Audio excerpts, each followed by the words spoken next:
Bueno, arratsalde guztioi, buenas tardes a todas y a todos. Bueno, os voy a comentar cómo va a ir un poco el acto.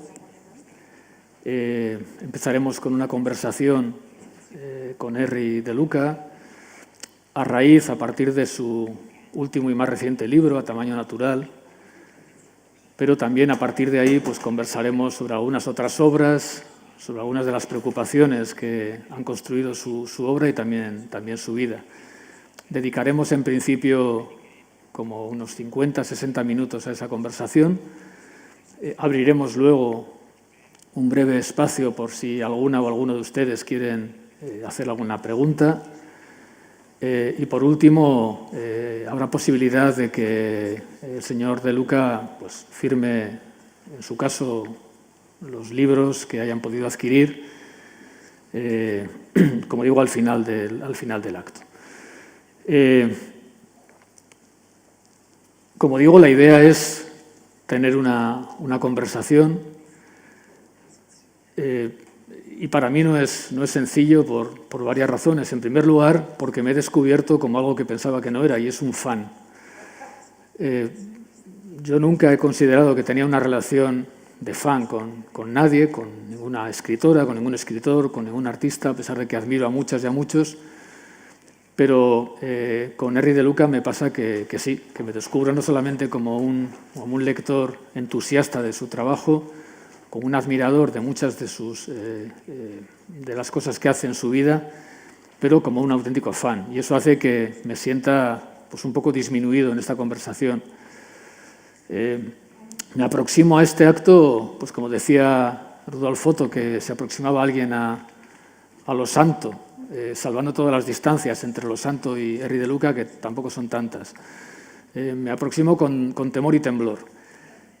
Así que espero y le pido de antemano disculpas y un poco de compasión y espero que la conversación salga bien.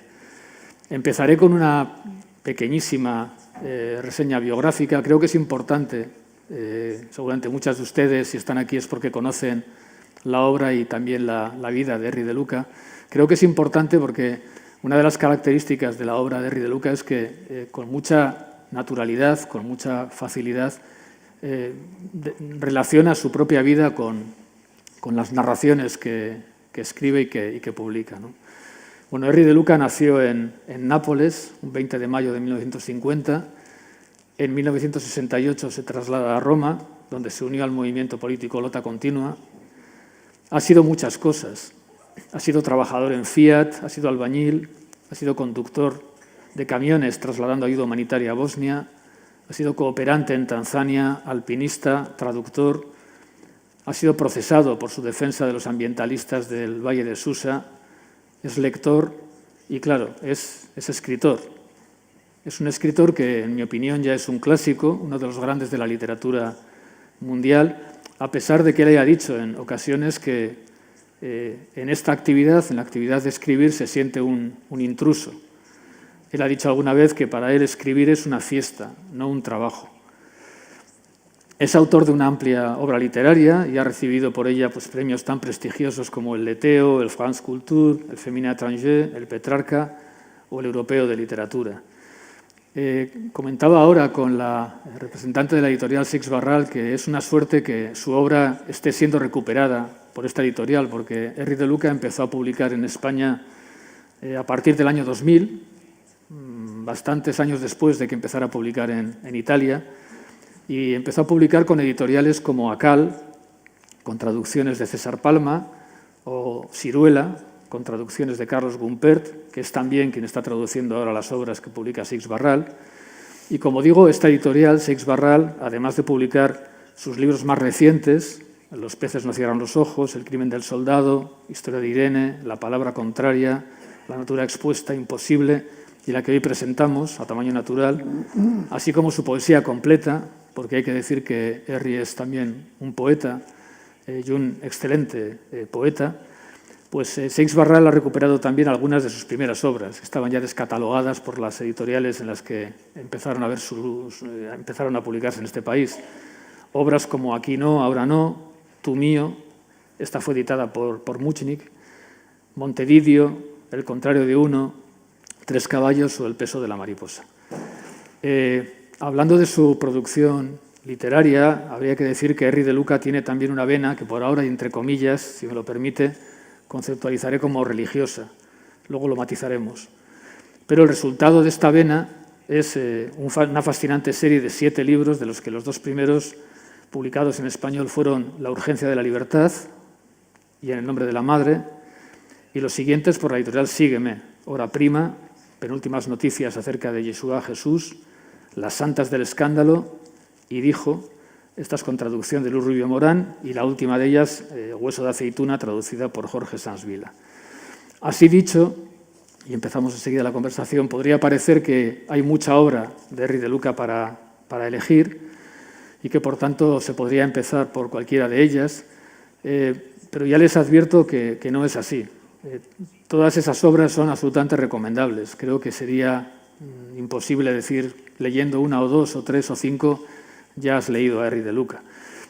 Creo que en el transcurso de esta conversación comprobaremos que no es posible simplemente elegir alguna de sus obras, que existe una especie de territorio Henry de Luca en el que unas obras conversan con otras, unas nos llevan o nos remiten a otras.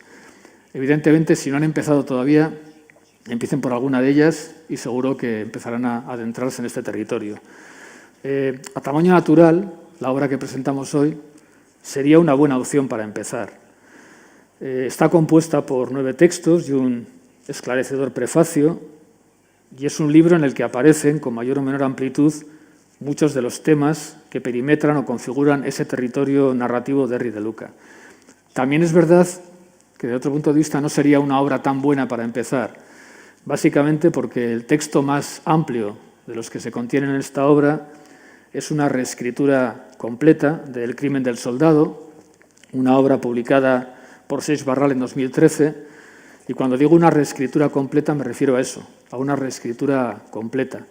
No sé lo que pensará el señor de Luca, pero creo que el leer primero la obra publicada en 2013 y leer después la que reescribe ahora creo que sería una buena opción. Al menos a mí me ha permitido descubrir cosas que no había descubierto en la primera lectura. Luego conversaremos sobre ello. Y si le parece, señor de Luca, empezamos esta conversación. Y empezamos con una frase que usted ha dicho en una entrevista reciente y que también lo escribe prácticamente igual y dijo, usted dice que el futuro de un río no está delante, en el mar hacia el que se dirige, sino en su fuente, en su origen. Y a mí me parece encontrar en esta reflexión una clave fundamental de su escritura. No sé si me atrevo a decir también de su vida. Su origen o sus orígenes son muy importantes en su obra.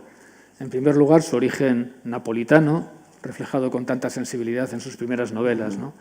También en A tamaño natural hay 2 relatos breves, Lecciones de economía y Los olvidaba yo también, en los que recuerda su infancia y adolescencia en Nápoles. Se trata de una fuente que no deja de alimentar su vida y su escritura. ¿Por qué es tan importante este origen napolitano?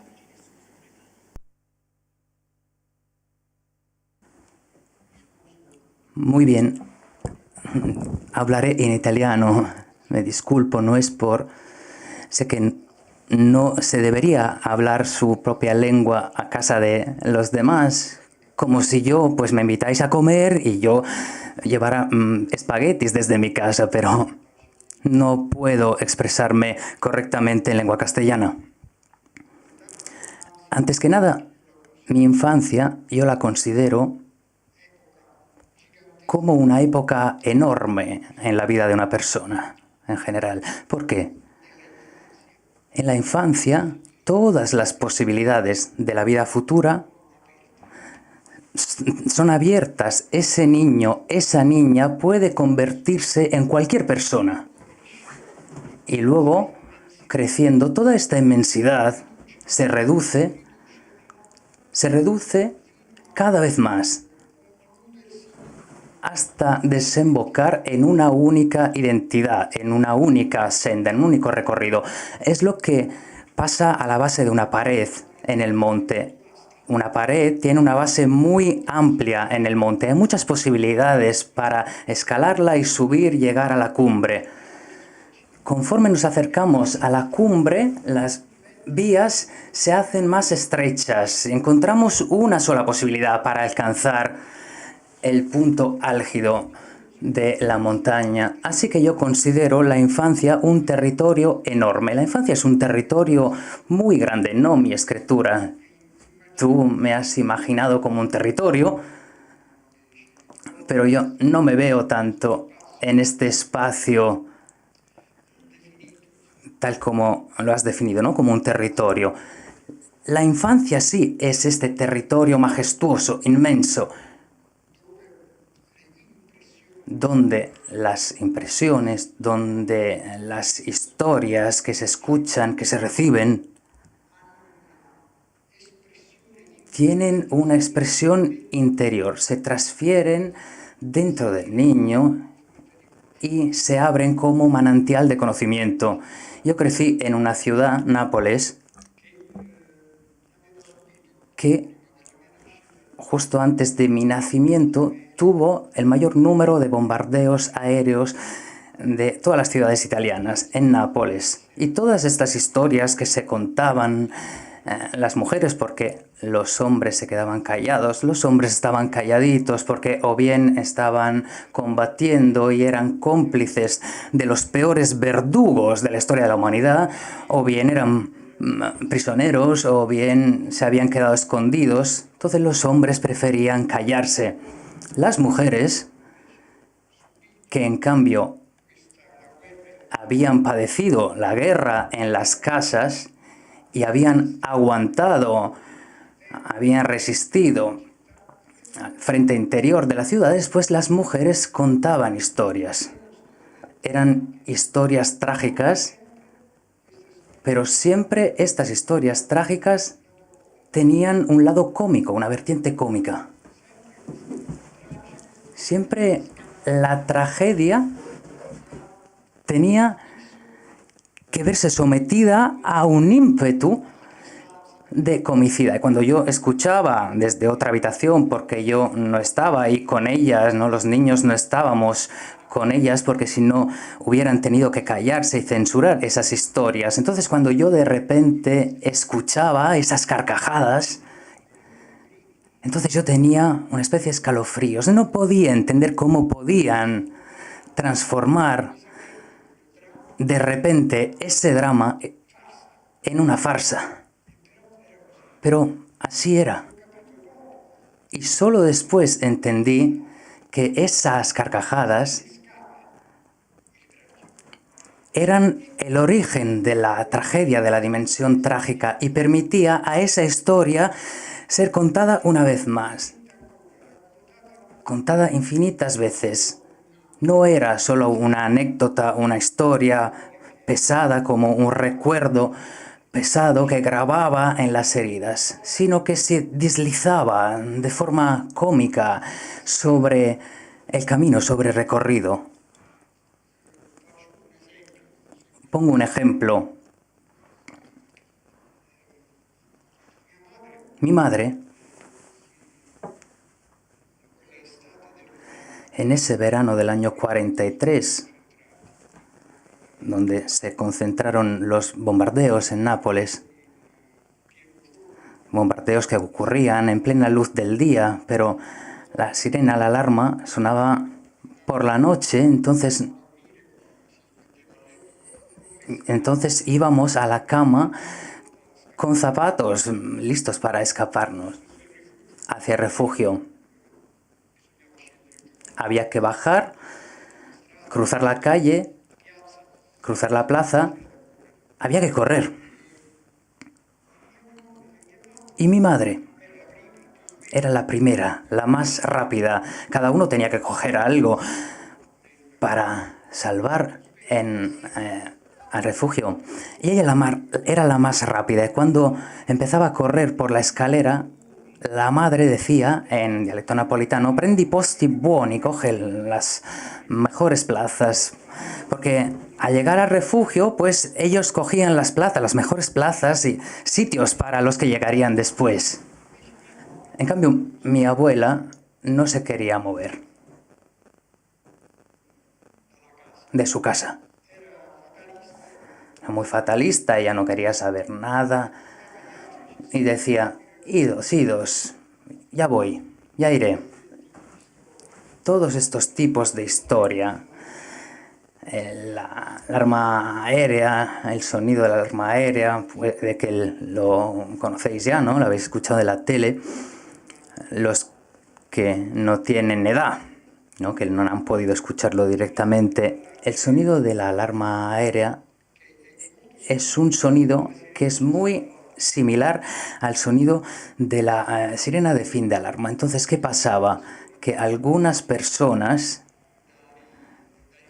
cansadísimas por todos estos vaivenes de alarmas, perdían la percepción del sonido de la sirena de alarma y se despertaban con el sonido de fin de alarma. Así que, ¿qué hacían? Corrían hacia la escalera para correr y en cambio se encontraban con las personas que volvían, que salían de los refugios porque ya había acabado la alarma. Entonces estos encuentros tenían también un aspecto, un lado cómico. El hecho de haber sido napolitano me ha permitido vivir en un lugar donde pues, la ciudad con la más elevada tasa de mortalidad infantil de Europa, y los niños, si superaban este umbral, pues iban a trabajar, no iban a la escuela. Y así mi madre siempre me hacía observar las diferencias entre mi condición de persona, de niño, que podía ir a la escuela, que tenía ropa y tenía zapatos, que podía acudir al médico, y los que en cambio no tenían nada de esto. Mi madre no lo hacía para que me entrara sentidos de culpabilidad que nunca he tenido yo. Nunca han podido conmigo. El sentido de culpabilidad no enraiza dentro de mí, no. Quizás no soy una buena persona del siglo XX, ¿no? Que tiene el sentido de culpabilidad muy desarrollado a la base de la ciencia de la psique. No, ella quería que percibiese esta responsabilidad del privilegio, para que me pudiera merecer con disciplina y con esfuerzos y con aplicación ese privilegio. El efecto sobre mí era distinto. Aquellas cosas que ella me contaba de los niños alrededor, pues su voz tenía esa fuerza para que me pudiera encarnar en sus palabras. Si ella me hablaba de ese niño que pedía limosna y que en cambio pues había recibido una patada, yo sentía esa patada en mi cuerpo. La voz de mi madre tenía esa capacidad evocadora. Se metía en mis nervios y me engendraba una reacción física. La toma de conciencia física de lo que estaba pasando. Así que yo tuve una educación sentimental napolitana. ¿Por qué? Porque esas voces de esas mujeres, las voces de ellas y de mi madre, me han plasmado esos sentimientos de reacción y compasión. Mi compasión se ha formado toda en Nápoles. La ira se formó en Nápoles, el sentimiento de justicia, porque la justicia es un sentimiento, no es un código, no son leyes, la justicia es un sentimiento. Es el primer sentimiento que nace en un niño, la primera objeción que mueve a un niño hacia los adultos, pues el niño dice, no es justo, no dice, no está bien, no es bueno, no, dice, no es justo. ¿Y cómo puede saberlo un niño lo que es justo y lo que no? Es el primer sentimiento engendrado dentro del niño, porque el niño se percata de que hay algo equivocado, algo que no está bien entre lo que los adultos dicen y lo que los adultos hacen. Se dan cuenta de que hay una interrupción, una incoherencia. Y esa incoherencia del comportamiento con respecto a las palabras dichas es algo injusto. Así que los niños pretenden justicia, integridad. Ese sentimiento de justicia se plasmó en Nápoles dentro de mí, así como el sentimiento de la vergüenza. La vergüenza. Esa ciudad tenía el dudoso honor de acoger la sexta flota de Estados Unidos de América. Era una ciudad entregada, de hecho, al desembarque y a la vida de esa gran potencia militar que tenía en Nápoles, la capital del Mediterráneo. Así que estos miles de soldados venían a Nápoles para compensar su abstinencia alcohólica y sexual. Nápoles era una ciudad ofrecida a este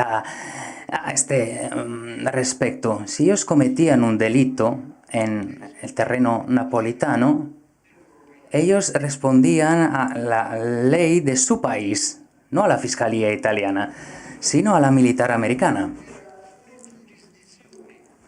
La ciudad de Nápoles estaba fuera de jurisdicción, era como un enclave americano.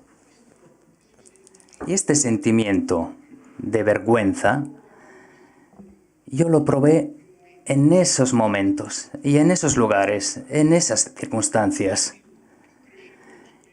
Y además, cuanto más crecía, tanto más me asemejaba a ellos jóvenes americanos que desembarcaban y que venían, que volvían y que eran cargados en los ferries para volver a las portaaviones, cargados por la Military Police.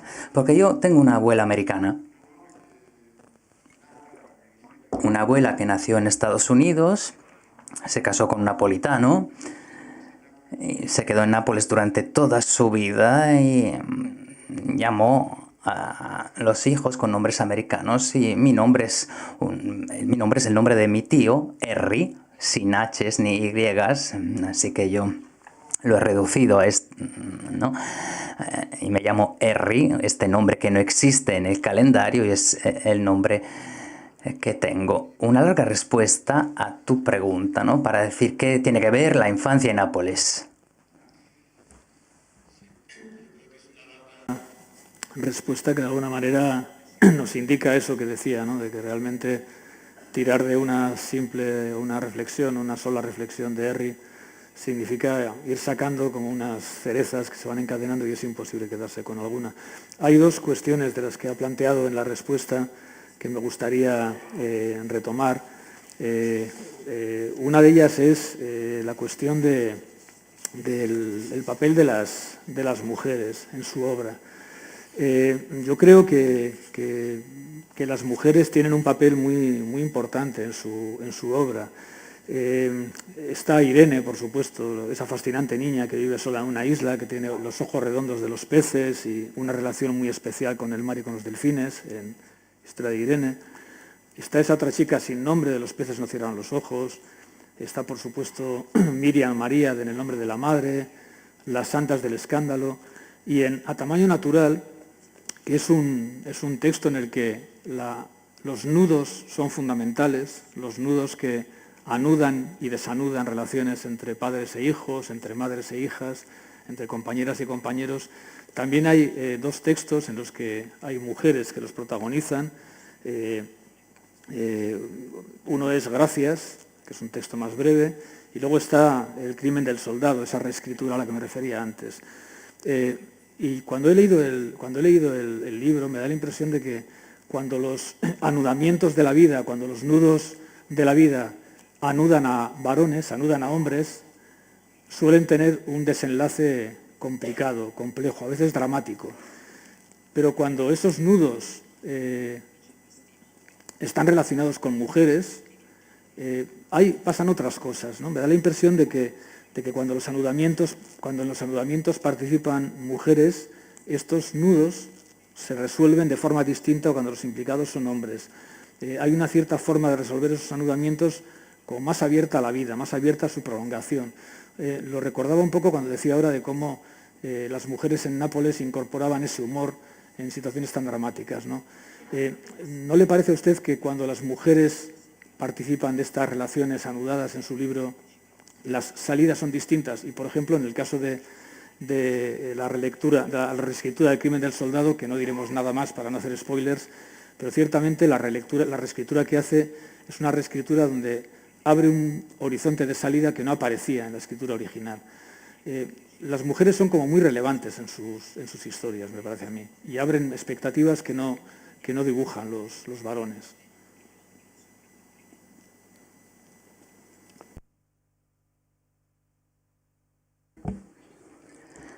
Esto depende de mi establecido sentimiento de inferioridad hacia las mujeres, un sentimiento de inferioridad que siempre he encontrado dentro de mí y que descubrí de repente cuando joven hombre, yo pues tenía relación con una mujer y me di cuenta de que esa mujer tenía otra relación paralela. Estaba también con otro hombre. Y me di cuenta de que yo no tenía celos. Y me preguntaba, ¿pero por qué? ¿Por qué? No tengo celos. No. ¿Por qué? Tenía un dolor, sí me dolía, ¿no? Me sentía dolido, pero celos no. Y luego entendí el por qué, porque yo sabía dentro de mí que no podía ser suficiente para esa mujer. No podía yo pretender la exclusividad por parte de esa mujer, pero también sabía que las cosas que yo intercambiaba con ella no las podía tener con ningún otro hombre. No sé si este consuelo pues tendría algún efecto, algún buen efecto, pero sigo pensando lo mismo. Luego, también aplicándome a la escritura sagrada, pues encontré la explicación, una explicación más solemne, más potente de esta inferioridad mía. En la escritura sacra, la figura femenina es la perfección de la obra creadora de la divinidad. Cuando se trata de fabricar materialmente a Adán, entonces coge polvo del suelo y la mezcla con su aliento y de ahí sale la criatura Adán. Y el verbo con el que el hebreo define esta operación es el verbo hacer. Lo hace con las manos. Pero cuando saca de la cadera de Adán la parte femenina, que se convertiría en Eva, entonces no extrae la parte cumplida, bonita, terminada. El verbo sucesivo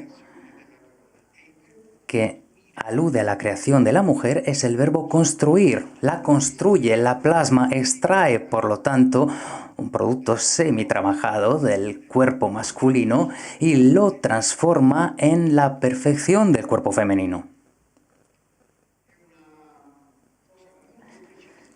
Es algo muy preciso, muy patente en esa escritura.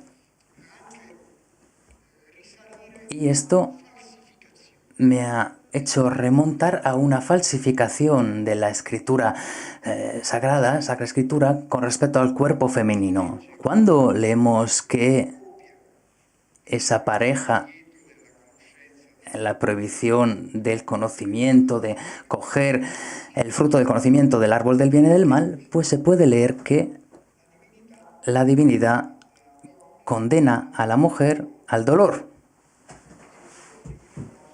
Tiene que sufrir los dolores del parto. La palabra hebrea no es dolor. Los traductores han cargado en el cuerpo femenino una condena que no existe en esa escritura, no existe en el relato de la divinidad. La palabra que reemplaza dolor, que no entra dentro de la intención de la divinidad de engendrarlo, la palabra es esfuerzo o fatiga. No es una condena al esfuerzo o a la fatiga, sino que es un dato. Está diciendo que esa criatura, catando el fruto del conocimiento del bien y del mal, se ha convertido en otra persona. Se ha convertido en algo distinto de todas las restantes especies animales. Las primeras reacciones fueron una magnificación de la percepción. Se engrandecen sus ojos. No son ciegos, sino que se encuentran desnudos. Ninguna especie animal tiene la percepción de estar desnudo. De imprevisto ha surgido por medio de ese fruto de conocimiento una toma de conciencia de sí que los otros animales no tienen. Se ha desnaturalizado, se ha apartado del resto de las especies animales y las consecuencias son que tendrá dificultades para procrear, para engendrar vida, porque se ha perdido la naturaleza de las demás especies animales. Y al hombre le dice algo incluso todavía más claro, le dice: maldita la tierra. Ahora bien, ¿cómo se puede maldecir la tierra? No es una condena para la tierra, sino que es un dato. Él dice que Adán no se contentará con el fruto espontáneo producido por la tierra, por el fruto natural engendrado por la tierra, sino que querrá extraer mayor provecho, mayor producto, explotará la tierra. Su sudor es el que explotará la tierra y la tierra será maldita por la voluntad de extracción, de más provecho, de más producto por parte de Adán. No hay ninguna mala intención, son dos constataciones. Ninguna intención de condenar el cuerpo femenino, como lo han hecho en cambio las traducciones, y 2 milenios de culpa. Esa palabra hebrea, esef, se encuentra en otros pasajes de la Escritura Sagrada. En otros fragmentos, los traductores sí la traducen como esfuerzo o fatiga.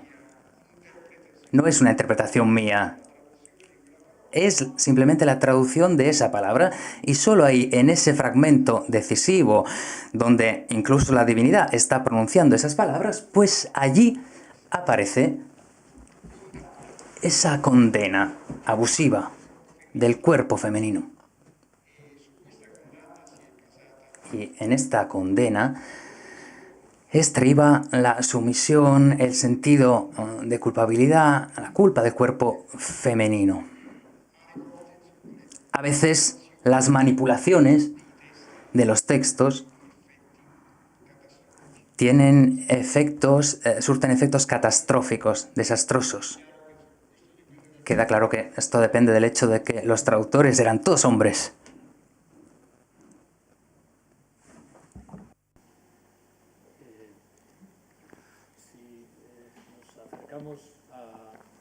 Al libro que presentamos hoy, A tamaño natural, este es un libro que se presenta como una serie de historias extremas de padres e hijos. Son las historias de la relación entre el pintor ruso Marc Chagall y su padre, la dramática prueba a la que se vio expuesto Abraham y su hijo Isaac, y también una de estas historias extremas pues es un poco la del propio Henri de Luca y su padre, ¿no? Henri de Luca en este libro dice que la relación padre-hijo es una disputa entre un nudo y su disolución.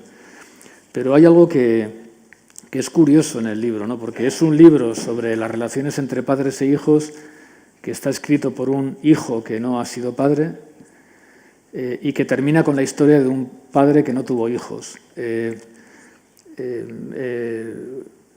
El propio Henry al comienzo del libro, en las primeras líneas, dice: no soy padre, mi semilla se reseca conmigo, no he encontrado una manera de convertirse.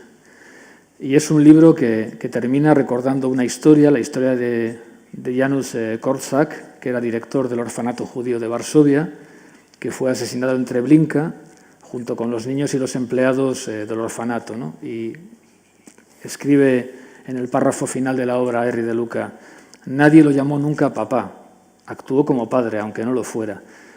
De tal manera que es un libro que habla de padres e hijos, pero más que de padres e hijos, ¿no? Parecería que la paternidad no es necesariamente biológica. ¿Cuál es el nudo que conforma esa realidad entre padres e hijos que supera incluso lo biológico? Porque parece que no hace falta ser padre biológico o hijo biológico para que se establezca esa relación paterno-filial.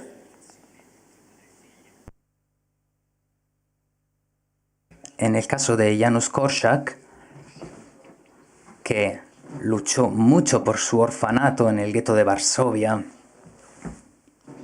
hasta su destrucción, pues luchó para recoger comida para que sobrevivieran esos niños lo más posible. Se trata de un sacrificio del sentido de responsabilidad.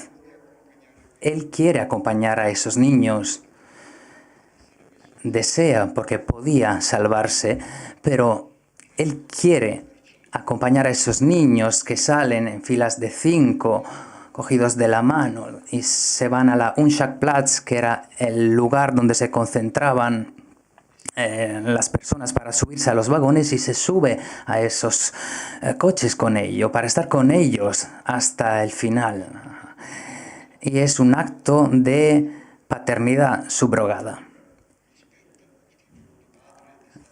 Él pues se merece el título de padre al final de esta historia.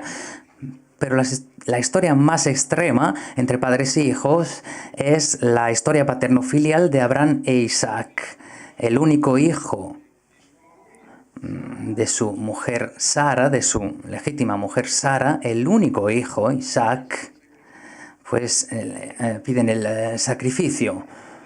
En nuestras imágenes, iconos que representan a Abraham e Isaac, vemos que hay un Abraham fuerte que está a punto de completar el sacrificio en la garganta de un joven chaval. Es exactamente lo opuesto. Abraham es viejo oficialmente, tiene más de 90 años. Y el niño, en cambio, es un chaval. Es todo un chaval. Porque para ejecutar este sacrificio en el Monte Moriah no hay madera. Tienen que subirlas desde abajo. ¿Y quién carga la madera como una mula, no? Porque no hay ninguna mula, ningún asno. ¿Quién carga con el peso de la madera? Los asnos pues están abajo, se han quedado en el campamento. Entonces, ¿quién carga con todo el peso del sacrificio? Pues es el mismo Isaac, que es fuerte como un toro, justo como una mula. Podría coger a ese padre y empujarlo abajo, monte abajo. ¿No? ¿De qué sacrificio hablamos? En cambio, Isaac cumple este gesto extremo de la obediencia, de no humillar a su padre, de no quitarle ni un ápice de su dignidad de padre delante de la divinidad. Vamos a ver, en la traducción de los mandamientos hay un verbo que nosotros traducimos al italiano, honora a tu padre y tu madre. Honra a tu padre y tu madre. En hebreo significa dale peso a tu padre y tu madre. Es una cuestión de peso. El peso que otorgas a tu padre y a tu madre es útil porque tú pesas exactamente el mismo peso que has atribuido a tu padre y tu madre. Así que Isaac no quiere quitarle ni un gramo al peso debido a su padre. No imagina de ninguna forma, ninguna alternativa a la obediencia. al Padre. No existe ninguna alternativa a la obediencia. Así que Isaac contribuye a su ligadura. En hebreo, el verbo con el que Isaac expresa la ligadura es un verbo que solo aparece en ese fragmento, en ese pasaje de la Escritura. Es el verbo hebreo akad, que solamente aparece allí. En otros pasajes existe el verbo ligar, el verbo atar, pero tiene otra fórmula. Esto significa también que ese verbo atañe a la relación paterno-filial. Y en esa historia no hay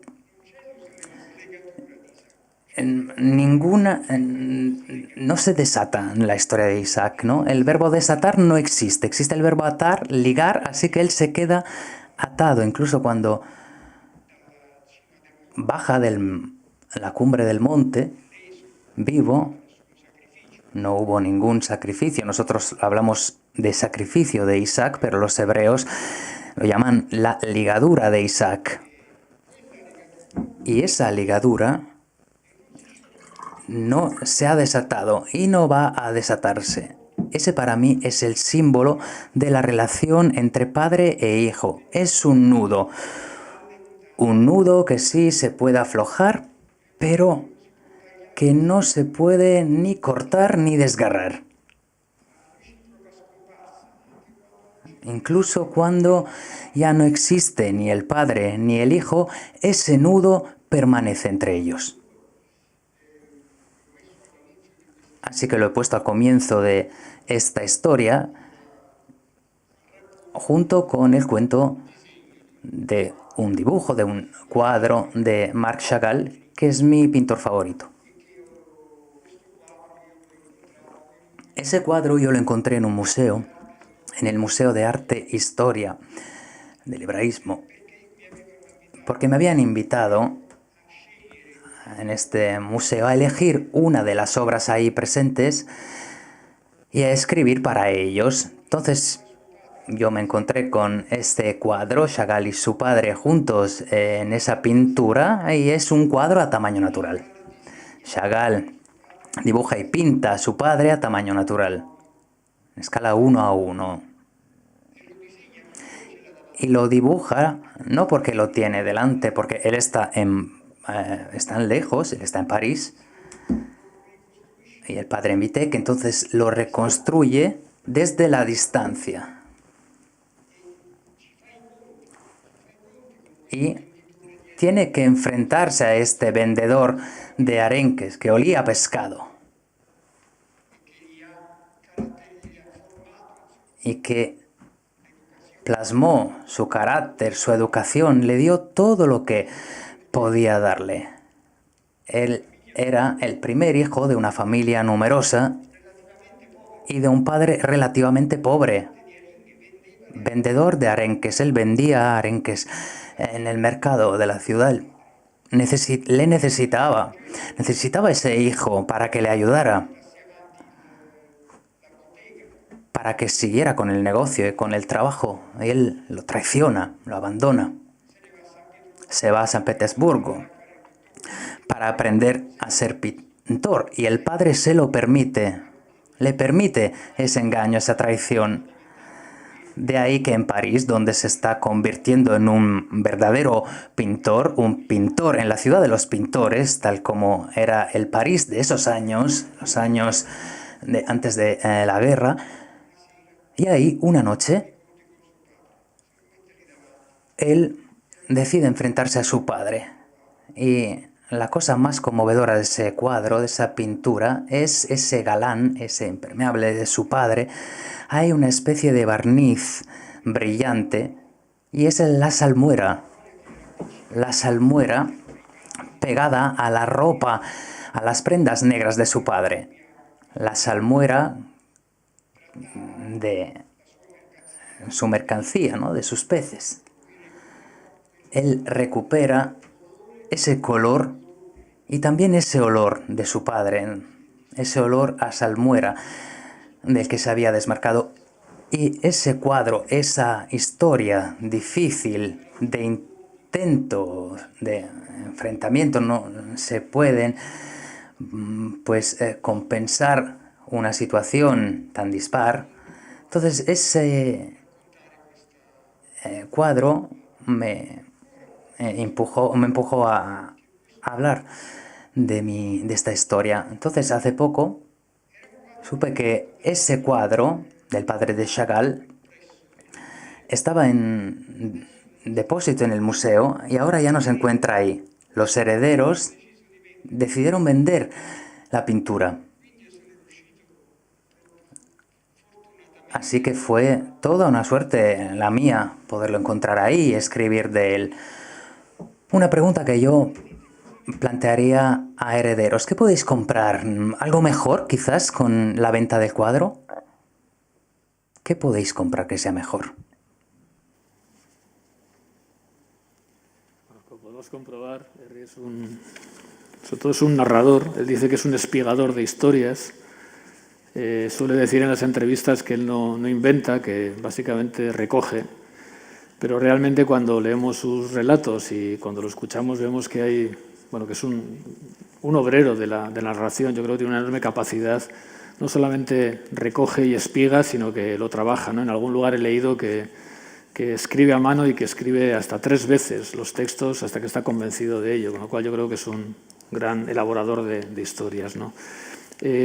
Hay una parte muy importante de la obra de Herri de Luca que también corresponde con una parte muy importante de su vida. Me gustaría plantearla ahora y sobre todo la planteo al hilo de esa referencia que hacía a la paternidad subrogada de Korczak, ¿no? A esa elección de ser padre sin serlo, ¿no? Herri de Luca es una persona, es un hombre, lo conoceremos seguramente muchas, que ha tenido muchos compromisos sociales y políticos durante su vida. Se transmiten en sus obras y hay algunas de sus obras en las que el relato de algunos de sus compromisos aparecen muy claramente como elemento narrativo fundamental, ¿no? Hay una obra de teatro titulada Quijote y los Invencibles, que la representó en España en el Círculo de Bellas Artes, que es muy interesante. Y en esa obra, Herri de Luca dice que se ha empeñado siempre en superar la incapacidad de quitarse esa camisa de fuerza de ser solo espectador. ¿Vale? Él no ha querido ser solamente un espectador de la vida, de la historia, y eso le ha llevado pues, a asumir, como digo, pues, muchos compromisos sociales, políticos. Como hemos dicho al principio, estuvo en Lota Contina hasta el año 76. Si entramos en las páginas en la página web de la Fundación Herri de Luca, que impulsó Herri de Luca en el año 2011, si no me equivoco, pues veremos, por ejemplo, digitalizados todos los números del periódico Lota Contina, ¿no? Él tiene un compromiso con esa parte de su historia, él no se quiere bajar de esa parte de su historia, pero es que, además de eso, da la impresión de que es una persona que escucha una llamada a la acción y no se niega casi nunca, ¿no? Tiene un poema en su libro Solo Ida, que es un libro también muy recomendable, donde se recoge la poesía completa de Herri de Luca. Hay un poema titulado El Carpintero, donde escribe lo siguiente. Escribe: la historia sagrada es una antología de abrasados por una voz en llamas, individuos descerebrados como contrapeso de masas de desvergonzados. Es algo que también ocurre en la vida profana, en la historia profana, ¿no? Yo creo que hay personas que escuchan una voz abrasadora que les confronta con la vergüenza de la pasividad y la indiferencia y reaccionan, ¿no? Y pues me da la impresión de que Herri de Luca ha sido y sigue siendo uno de esos descerebrados, ¿no? Entre el año 93 y el 97 colaboró transportando medicinas a campos de refugiados en la Yugoslavia, precisamente por un deber de fraternidad, decía él, ¿no? Y escribe un poema también en donde dice: lo que contaba era estar allí, con la desgracia de los heridos, ¿no? En el 99 viajó a Belgrado porque estaba siendo bombardeado. Hablaba antes de cómo Nápoles fue la ciudad más bombardeada durante la Segunda Guerra, la ciudad italiana más bombardeada durante la Segunda Guerra Mundial, y él, al explicar por qué va a Belgrado, dice que no podía soportar que se bombardeara una ciudad, pero es que en 2013 fue procesado por acusación de incitar al sabotaje por su apoyo a la lucha contra el tren de alta velocidad Turín-Lyon, en el Val de Susa. Esto lo cuenta en un texto breve, pero muy interesante, titulado La palabra contraria. Creo que muchas y muchos tuvimos ocasión de mostrar nuestro apoyo firmando en la página Justo con Henry para que no fuera procesado por esto. Pero es que en estos últimos meses he podido enterarme de que ha estado haciendo viajes a Ucrania transportando productos de primera necesidad con una furgoneta de segunda mano en compañía de un amigo jubilado, ¿no? Y, claro, yo me planteo, ¿no? Usted, Henry de Luca, ha elegido la fraternidad también, ¿no?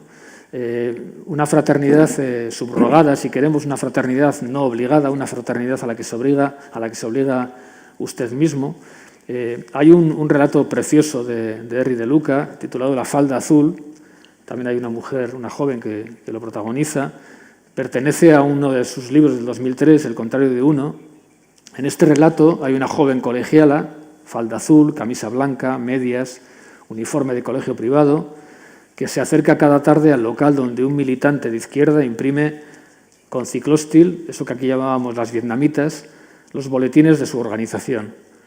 En un momento, el militante y la muchacha conversan sobre los motivos por los que cada uno hace lo que está haciendo. El militante se define como un revolucionario y la joven tímidamente dice que no se reconoce en esa etiqueta. Entonces se produce un diálogo que a mí siempre me ha parecido muy motivador, muy bonito, ¿no? Él dice, si no eres una revolucionaria, ¿quién eres? Entonces responde la joven, una que ayuda a la justicia, que está de parte de la gente oprimida por las carencias y la prepotencia. Entonces, dice burlonamente el militante, eres una que quiere ayudar al prójimo.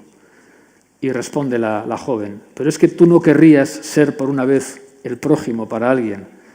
Y la reacción del militante es, aparté los ojos de ella, creo que me confundí con las manos, ¿no? Es padre quien se comporta como tal. También existe, yo creo, una fraternidad no mediada por la biología y que se expresa en la forma de la proximidad. Es hermano, es hermana quien se comporta como tal, ¿no? ¿Qué valor le da usted a esta fraternidad elegida, ¿no? A ese convertirse voluntaria y libremente en prójimo, en persona que se aproxima a quien sufre con todo lo que esto supone y que es una característica de su vida y de su obra?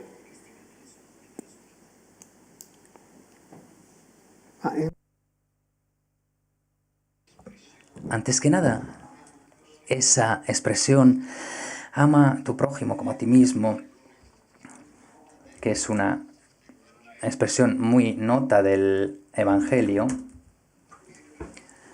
que sin embargo procede del libro de Levítico, el tercer libro del Pentateuco. Amarás a tu próximo como a ti mismo, amarás a tu compañero como a ti mismo. Nosotros lo llamamos prójimo, está bien, pero el prójimo no es el infinito mundo que está, a ver dónde está. No, el prójimo es el muy prójimo, es el vecino. No te tienes que encargar del mundo entero, sino del que se tropieza delante de ti, del que está muy cerca de ti y que se encuentra en apuros. Pues sí, ese es el prójimo y tú eres responsable de él. En la fórmula hebrea también aparece otro misterio. Amarás no a ti mismo como a tu prójimo, sino amarás a tu prójimo como a ti mismo. Vosotros diréis, ¿es lo mismo o no es lo mismo? Amarás a tu prójimo, tendrás ese sentimiento enorme, poderoso, de amor, de ímpetu. Entonces, sí, podrás amarte también a ti mismo. Tú puedes amarte a ti mismo solo después de haber tenido la capacidad de amar al prójimo, a los demás. Porque si no, esa atención que tienes hacia ti mismo no es amor. Se inscribe en el seno de tu interés privado, en la protección de ti mismo, pero nada tiene que ver con la palabra amor. Tú me hablabas de Quijote antes y yo siempre decía en estas citas dedicadas al Quijote, hablaba de Quijote y de otros de su especie, y yo decía que mi identificación era con el caballo de Quijote. Porque, como ese caballo, yo también me encontré subido a las buenas causas que han saltado hacia mí y que me han empujado hacia su dirección. Yo no fui a escoger estas buenas causas. Yo me he hecho revolucionario porque había una juventud que ya había salido a la calle. No la había levantado yo. Ellos ya estaban ahí manifestándose.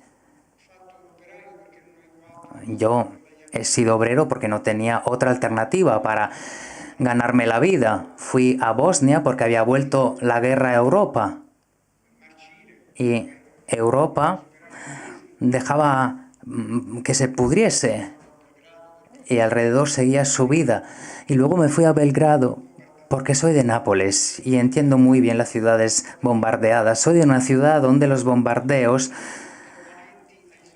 han propiciado esa pesadilla. A mí, ese sonido de la sirena me parecía una musiquita dulce y no era ninguna pesadilla para mí. Era un sonido que me hacía hacer las paces con mi siglo, con el siglo XX. Yo estaba ahí para escuchar ese sonido de la sirena de la alarma aérea y no iba a ningún búnker, a ningún refugio en esas semanas que yo transcurrí solo en esa ciudad.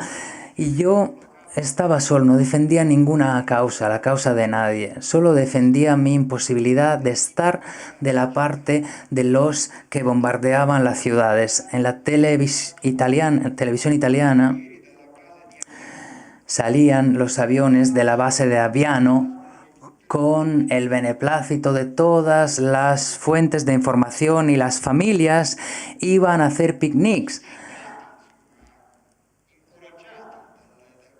Estimulados por estas fuentes de información, iban los fines de semana a comer, a hacer picnics alrededor de la base de Aviano para ver los aviones despegar que volvían vacíos en el espacio de media hora después. Esa Italia no era mi Italia, no era mi lugar. Yo que venía de las pesadillas de mi madre, de los bombardeos, tenía que estar en el bando de los que padecían los bombardeos.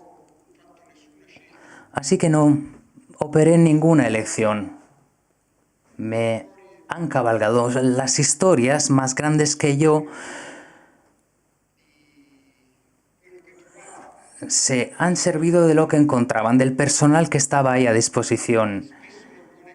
A menudo las buenas causas se sirven de personas poco adecuadas, poco capaces. Hasta el Moisés, el mayor profeta de la escuela sagrada, pues era tartamudo. ¿Podemos imaginar una discapacidad más grave para un profeta? ¿Un tartamudo qué profeta puede llegar a ser? Uno que para decir una frase, pues se equivoca 3 o 4 veces. Nadie hubiera ido a escucharle a un profeta así, pero Moisés fue el primero en entender que el que tartamudea no tiene ese defecto si canta. Así que todas esas profecías de Moisés fueron cantadas por Moisés. Fue el primero en liberarse de esta forma, de este defecto, de la tartamudez. Una divinidad que elige a un tartamudo como profeta quiere decir que no tenía alternativa mejor que él. Era la última de las posibilidades. Así hacen las buenas causas, pues se sirven de los que encuentran. A menudo también se sirvieron de mí, me utilizaron. Hay un refrán, un verso dentro del libro de refranes del Antiguo Testamento, un verso que dice: abre tu boca para el mudo. Ahora quiere decir que desde mi punto de vista, yo que soy alguien que trabaja con las palabras, así que la voz me concierne, el mudo no es el que esté desprovisto de cuerdas vocales, sino es alguien que tiene cuerdas vocales y cuando grita nadie le oye. Hay luchas que nacen en algunos lugares de mi país que precisan de ser escuchadas, pero nadie las escucha. ¿Qué puede hacer alguien que se solidariza con ellos, pero que tiene, pues que es reputado, pues puede usar a sí mismo como caja de resonancia de esas voces, para que puedan llegar más lejos? Instrumentos, no portavoz, porque tienen voz, no necesitan a nadie que porte su voz. Necesitan una caja de resonancia. Así que, de esta forma, yo puedo obedecer a ese orden imperativo. Abre tu boca, favor del mudo.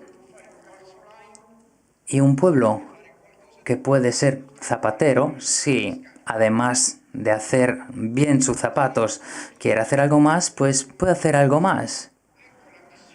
Hacer que todo el mundo pueda llevar un buen par de zapatos. Esta es la misión civil del zapatero. La misión civil de alguien que se ocupa de palabras es que todo el mundo pueda tener palabras escuchadas. Abrimos ahora un momento por si alguna de ustedes quiere o alguno de ustedes quiere plantear alguna cuestión, alguna reflexión. Sería bueno que fuera muy breve y muy concreta con el fin de no alargar. Aquí hay una... Sí, traerán un micrófono ahora mismo para que...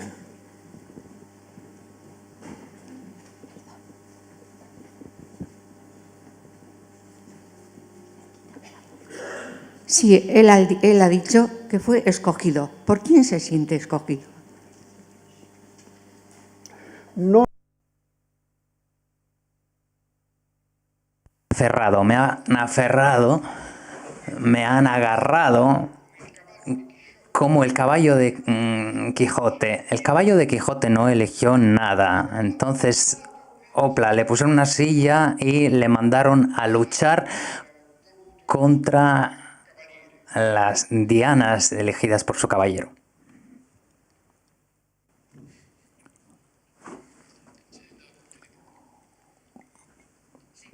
Pensamiento ya estaba esa sensación de que fuera captado, como si diríamos, tenía esa necesidad o esa obligación. Y lo quería comunicar, o sea, es algo que como que se lo han dado. Ya ha tenido esa facultad de poderlo transportar. Pero, ¿quién le ha dado esa facultad? Mia madre. Su madre. Mi madre, instilándome todos estos sentimientos de compasión y justicia. Fue mi madre, la voz de mi madre. Il mio mandante. Es mi mandante, es mi madre, la voz de mi madre que me instiló todo esto.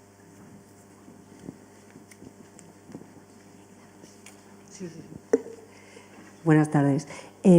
A cierto punto, en su último libro, habla de la ignorancia voluntaria como un rasgo muy moderno. De ahí a la indiferencia va un paso. ¿Cómo se lucha contra todo eso?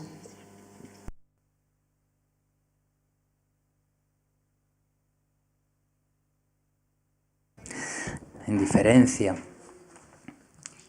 es un trastorno de la percepción.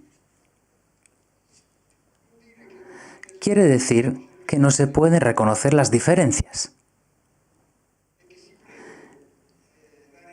y que se toma la realidad como una especie de representación que no nos atañe. En esto la tele ayuda mucho porque tú pues puedes ver la tele, las grandes tragedias, pero también puedes ver pues espectáculos. Y las dos cosas se confunden. Tú eres espectador. Si eres espectador de lo que está ocurriendo alrededor de ti, pues nunca se ha visto un espectador que se levanta de su posición de espectador y se sube al escenario para prohibir que Otelo matara a Desdémona. El espectador se queda ahí sentadito viendo el espectáculo. Entonces la indiferencia es ese trastorno que no te permite comprender la diferencia entre realidad y ficción. Es toda una representación que se desarrolla delante de tus ojos. Y el Quijote es lo opuesto. Lo coge todo, incluso la ficción, pues la toma por verdadera. Hay un espectáculo en una taberna, por ejemplo. En esto pues soy muy solidario con el Quijote. Yo también he sido asiduo en las tabernas y ve estas escenas, ¿no?, que se desarrollan con marionetas en el escenario, unos moros que atacan a unos pobres cristianos, así que el Quijote pues salva a los cristianos, lo rompe todo, rompe las marionetas de los moros y entonces ese espectáculo de títeres se convirtió en realidad de alguna manera, ¿no? Es la actitud opuesta a nuestra. Nosotros creemos que la realidad es espectáculo, pero él, en cambio, esta equivocación no se transforma en indiferencia. Él siempre interviene, incluso equivocándose lo máximo, pero siempre quiere intervenir. Quijote es la figura perfecta del contrario de la indiferencia. Incluso equivocándose, en las diferencias él siempre interviene. La indiferencia es esto, es un trastorno de la percepción, la incapacidad de reconocer que lo que está ocurriendo delante de nosotros no es espectáculo, no somos espectadores, no somos invitados. Nadie nos ha invitado a ese espectáculo, es nuestra realidad, que nos atañe. Y si no nos toca, quiere decir que nuestro sistema inmunitario es escaso. Caemos enfermos.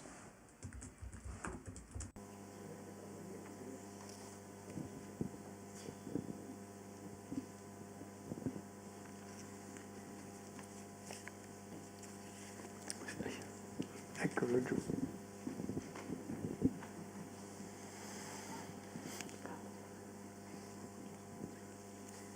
Sí.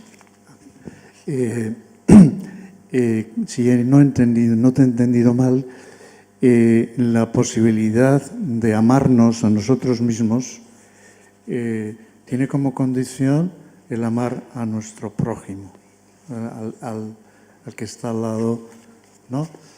¿Cómo se come eso con esa frase de los existencialistas de el infierno son los otros, es el otro? Digo, no sé si me salgo un poco de esto, pero ¿se compagina esto o no? ¿Los otros eso es un infierno o es la posibilidad de querernos y el compromiso? Hablo de la frase de Jean-Paul Sartre.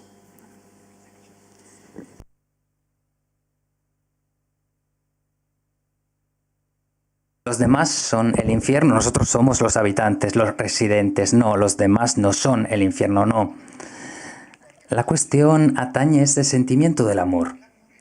El amor es el sentimiento más fuerte que está dentro de las personas. Es la energía más poderosa que puede desarrollar una criatura humana. El amor. Y de forma curiosa, aún siendo este gran yacimiento amoroso dentro de cada uno de nosotros, no podemos sacarlo de nosotros mismos. Hace falta un llamamiento desde fuera, una llamada externa, una ocasión para que alguien despierte ese sentimiento. Hay una frase del Deuteronomio que dice: amarás a tu divinidad en todo tu corazón, en todo tu aliento y todas tus fuerzas. Extremista. Tienes que renunciar a cualquier otro tipo de amor. Tienes que encauzar esa dirección todas tus energías amorosas. Una frase extrema, pero él dice también lo siguiente, que esas potencias, esas energías sentimentales están dentro de ti. Y hace falta alguien externo que te las saque, que las encauce. Lo mismo pasa en esa frase que dice que amarás a tu prójimo como a ti mismo. Y es así. ¿Cuándo puedes tener ese ímpetu que se desprende de la llamada de la persona que tienes delante? Pues ahí, solo ahí puedes amarte a ti mismo. En la misma medida puedes amarte a ti mismo.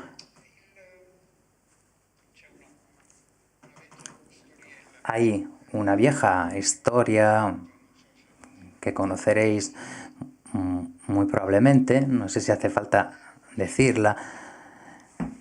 Dice que el infierno es un lugar donde todos están sentados delante a un bol de arroz, pero no se pueden comer con las manos. Hay que comerlo con palillos, pero son palillos muy largos. Y entonces nadie puede llegar a comer con esos palillos. Y todo el mundo está hambriento y el paraíso es la misma mesa puesta con los mismos boles de arroz y los mismos palillos largos, pero todo el mundo llega a saciarse porque cada uno con esos palillos largos da de comer al prójimo.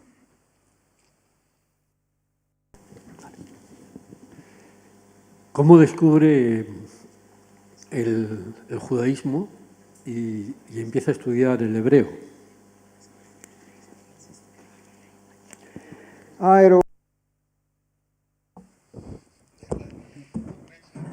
Estaba en un lugar y me iba a África, ¿no? Tenía unos 30 años. Me iba a África para hacer un periodo de voluntariado pro bono, gratuito, en un lugar de África que se llama Tanzania. Yo había estudiado la lengua local porque allí solo se hablaba swahili. Y en ese lugar donde yo estaba estudiando, pues yo no tenía libros y tenía solamente una Biblia a disposición. Y así, cual ávido lector, pues abrí esa Biblia y me gustó. Me gustó ese relato, porque no era literatura.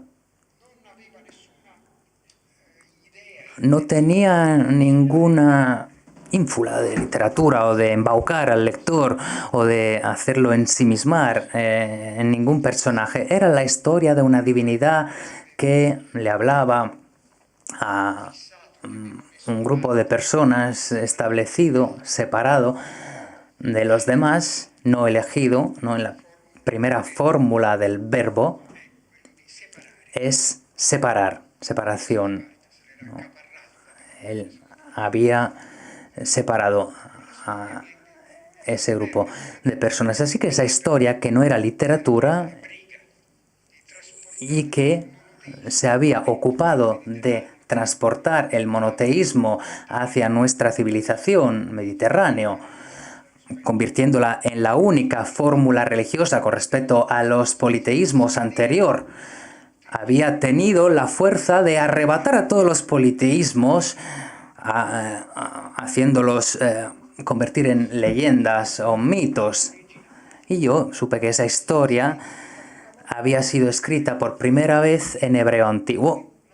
Entonces me surgió esa curiosidad de ir a ver, ¿no?, cómo era ese idioma de peso, ¿no?, ese idioma portador de esa noticia definitiva del monoteísmo. No se puede volver atrás. Y así pues salí con un libro con una gramática de hebreo hacia África y poco a poco empecé a entender algo, empecé a leer las escrituras del Antiguo Testamento en hebreo. Me costó mucho tiempo, pero no tenía exámenes, ¿no? No tenía que enfrentarme a ningún examen, ningún trabajo, ninguna tarea, lo hacía para mí. Así que paulatinamente he empezado a entrar dentro de ese idioma y conseguí llegar con mi vasito a la fuente, al manantial del que procede el futuro, tal como decía la cita de antes, ¿no? El futuro del río no es su desembocadura, sino el manantial, la fuente. De manera magistral, como corresponde a un magistral narrador, hemos vuelto al final, al principio, y por tanto creo que es la mejor forma de cerrar este momento. Bueno, yo quiero agradecer mucho a Bidebarrieta que nos haya permitido este momento, que me lo haya permitido a mí personalmente. Agradecerle mucho a Henry de Luca su generosidad con su tiempo y con su saber, y a Seix Barral pues que siga publicando toda la obra de Henry de Luca y que recupere la que fue publicada y está descatalogada. Bueno, creo que todas estamos muy a gusto y